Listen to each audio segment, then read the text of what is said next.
we're doing our NCAA tournament discussion again. We brought back Gordy Jones to get his expert opinions, or something like that. That's your first mistake.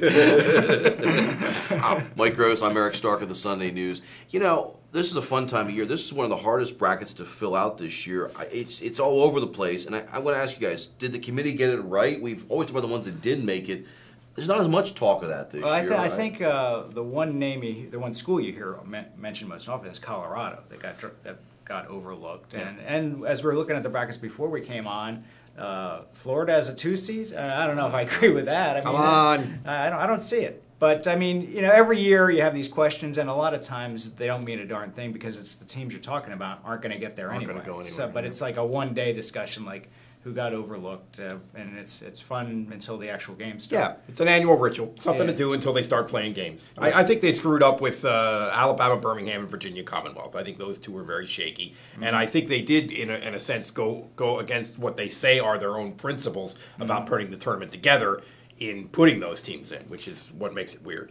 Virginia Tech, every couple of years become the new thing. They don't make the tournament, but why don't they just play a better non-league schedule? Well, that's a that fair would sort of point. take care of this. That would help. I mean, it's a couple of years ago that happened with Penn State. They had a nice year, but their non-con kept them out.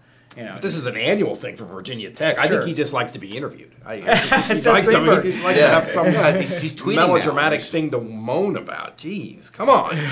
All right, Big East has 11 teams. We thought last year at 8 was impressive, but 11 teams.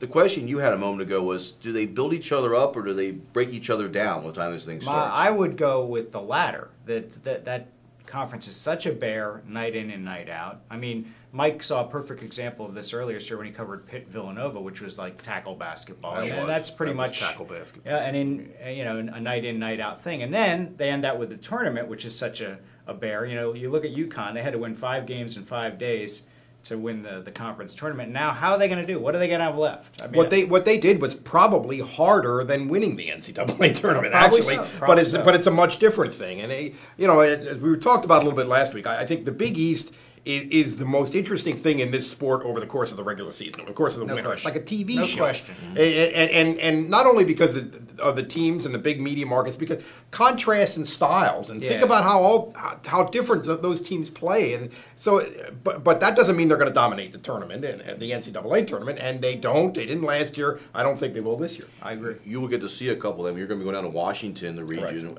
Pitt's there. UConn Cincinnati's there and UConn. Yep. Bucknell. We got a couple of Pennsylvania. There you go. Sleeper teams. What do you guys think? Who should we be watching for? Well, there were 3 teams that I sort of picked out when I saw these brackets, and then as I started reading stuff, everybody's picking these 3 out, so it's no big deal. And then I have one really deep sleeper, but the 3 that I'm talking about are Tennessee, Washington, and Kansas State. I think Tennessee is a really tough matchup for Duke. I think that when they're all together, they're very erratic, Tennessee, but when they're all together and they're all paying attention, I love the way they play. I think Bruce Pearl is a terrific shyster though he may be, is a terrific X and O coach. Yes. So those are my 3, and then the deep sleeper I have is Florida State, who is a very physical team, athletic team that plays a lot of defense. I saw them really kind of take Duke apart earlier this year. I think they're a team that, I don't love them, but I think they maybe have a chance to make some noise that really nobody's thinking about. I like Utah State. Veteran team. In fact, that Utah State-Kansas State game might be the best first-round game out there. Veteran team that has been together for a while that could really make some noise out there. That's a style thing too. Yeah, exactly. That'll be a fun first-round game. Yes, I think that'll be a tremendous first-round game.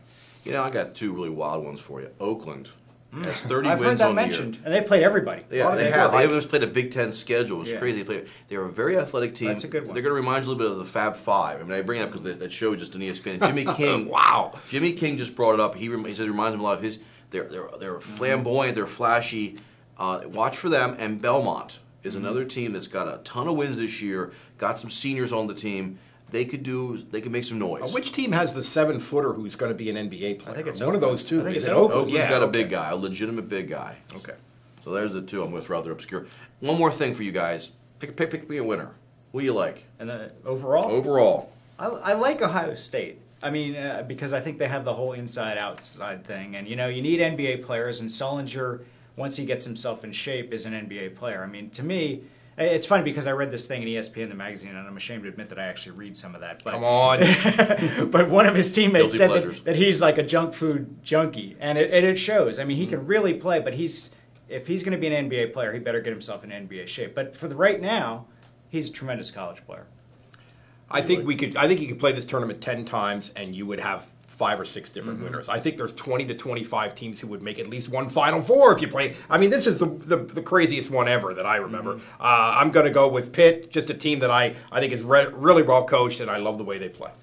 I'm taking Kansas, and it's funny. I agree with you. It's one of these things where it depends on the matchups in a lot of these games. Absolutely. And I almost had Notre Dame beating Kansas around earlier. I'm sorry. Yeah.